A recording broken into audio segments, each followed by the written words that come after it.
Hello, everybody. Stephen Evans here, and today I want to talk about the unknown.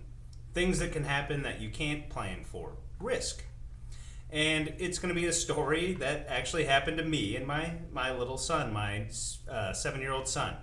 So I try to take both of my boys on an individual trip to just get to know them on an individual level, because I think that's important. So I do float trips and camping trips and stuff like that we're stuck together and there's no technology. So I recently took my 6-year-old son on a float trip on the Jacks Fork River. And for this trip, I prepared so much. I looked at the weather every single day. I was judging if it's going to rain too much, all of the risks that were out there. I downloaded all the maps. I had enough food for 5 or 6 days because I like to have extra food and I like to prepare. One of the reasons I like float trips and camping trips is as a planner, it gives me the opportunity to plan things.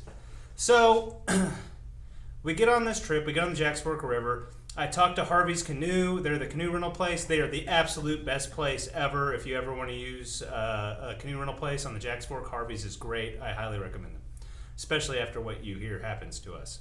So I call them, and they don't think that there's that much chance for rain. It might be a little bit. The river may raise a little, maybe. So all the weather apps said that it was going to be like 0.3 inches of rain. So not a ton of rain. Not enough to raise the river. So the first day we get on the river, it's beautiful, 85 degrees. The water is this bluish green color. It's flowing. I mean, me and my son have an awesome trip. Like, we're floating down the river, it's going, there's a lot of fun rapids. We just have a blast. And, halfway through the trip, where he's fishing, I get him fishing, and he catches his first fish. So he caught his first fish on the river, and it was awesome. It was a whopper. It was a big fish for him. I mean, and for the river, it was a good-sized fish. So we just had a blast. And I wanted to camp at the spot across from Jam Up Cave. If you know where that is, it's awesome. It's a huge cave. There's a waterfall in the background. And there's a campsite across from it that is way up high, and it overlooks the cave. So it's just this beautiful spot looking at a bluff. It's all green. It's great. There's spots for hammocks. So me and him get there, luckily, about 3 o'clock because I paddled fast to get there. And we carry up all our stuff. At first, we weren't going to stay there because erosion had happened, and the campsite was way up high, and there was a vertical rock thing that we had to climb, like gravel. So we had to carry our stuff up this incline, which was pretty nuts.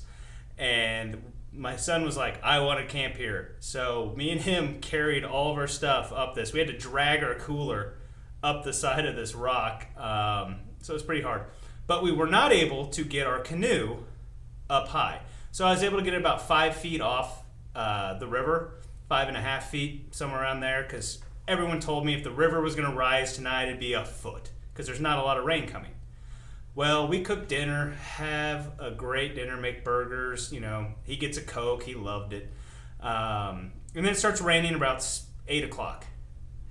And me and him go in the tent, and we like to listen to books on tape when we camp. So we put on a book on tape, laid in the tent, and it rained. Well, my tent was a little old. It's a tent I've had for 10 years, and I haven't sealed it in a while, and it hasn't had this much rain, and we're getting dripped on. So I'm like, it's kind of a lot more rain than they were saying if it's gonna break the seal on my tent. I've got a pretty nice tent.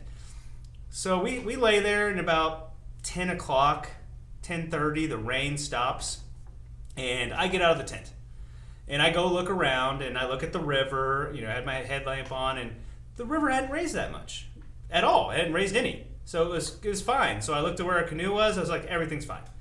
Then I set an alarm, and I wake up at 1 o'clock in the morning, and it had stopped raining. I go out there, and I look at the canoe, and everything's fine. The river was exactly where it was, and I was like, perfect. We're safe, we're fine, I don't really have to worry about anything, doing anything crazy. Well, about 3 o'clock in the morning, I hear this noise. And was wondering what it was. It sounded like gravel, and then whoosh noise too. So it was really, really loud. The river had gotten really loud. So I get out of my tent and go look. The rain was over, and the river had rose 5 feet in 1 hour. So from 2 to 3, the river rose 5 feet, which is just crazy. I think that was a ghost in my office that just kicked on. We call it the air conditioner. But the river rose 5 feet, which is just nuts. I've never experienced a river rising 5 feet like that. And I go out there. Our canoe is gone. It's gone. River's way up. We're safe. The river would have had to come up another 10 feet for us to be in danger. But my canoe was gone because I didn't have rope long enough to tie it on. I only had 100 feet of rope and I needed about 200. So now I'm buying 200 feet of rope.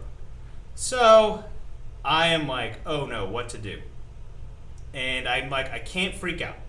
I cannot panic because I tell my clients in the stock market, I tell everybody that panic does nothing but harm. It makes you make rash decisions, emotional decisions. So I didn't panic. So what I did is I paced back and forth for about an hour, and then I woke up and I told my son that our canoe was gone. I wanted him to know, and he's a smart little kid. He might have had an idea that I was like, oh, that's brilliant. But, so me and him walk around and talk, and I'm like, well, we have several options. They're probably going to close the river. Someone will come by at some point. We can tell them to call the patrol. We had enough food for 5 days, so we were fine. So, my planning, I planned for some risk. We had outs. So we had several outs. The last out was me and him would wait for the river to go down, and if we had to, we could, walk the shoreline until we were able to, get back and float. But I was laying in our tent, and about 6 o'clock in the morning, I'd camped at this site before, and I remembered that there was a path, a trail that went up. And I'd always seen the trail. I walked up it to get firewood, and it kept going. Well, this time I downloaded my All Trails map, so I had a topographical map of the whole region because I wanted to know where I was, how close I was to things. And that topographical map showed me that trail actually went to a road. So at 6 o'clock in the morning, my son had finally gone back to sleep. I decided to grab my cell phone and just walk up a little bit to see where the trail went. Well, the trail went up. It went up about 400 feet. So I kept going up, and I realized I was about as high as you could be. And I started looking down, and I saw one bar. I was like, I have a cell phone bar. And I was so happy. So I keep going, and I just run up this hill. And I end up getting 3 bars. And I called my wife, and I was like, people were like, why didn't you call the ranger? Why didn't you call anybody? I called my wife in case my phone died, in case anything happened. She knew where I was, and she was capable. So she was able to call the water patrol. And Harvey's. So Harvey's and the water patrol coordinated to come get us. So she calls him. We go back an hour later. We talk to him. We talk to Harvey's. They say they're coming. As I'm walking down, I hear the water patrol coming. I hear their boat. I'm like, oh, thank you so much. So the water patrol comes, and they're like, hey, we're here to save you. And I'm like, yes. And they're like, well, you're going to probably have to leave half your gear here because it's not going to fit, and the water is dropping rapidly. But they said, hey, we did see your canoe just on the shore, just sitting there with all the stuff in it. You want us to get it for you? And I was like, yes, please, go get my canoe. So they went and got my canoe, and they brought it back to me. So I got my canoe brought back to me by the water patrol, and me and my son waited at our campsite for about 5 more hours for the river to drop to a floatable level that was safe for my son and safe for me to float, because there's no reason to take risks. There's no reason to just do craziness.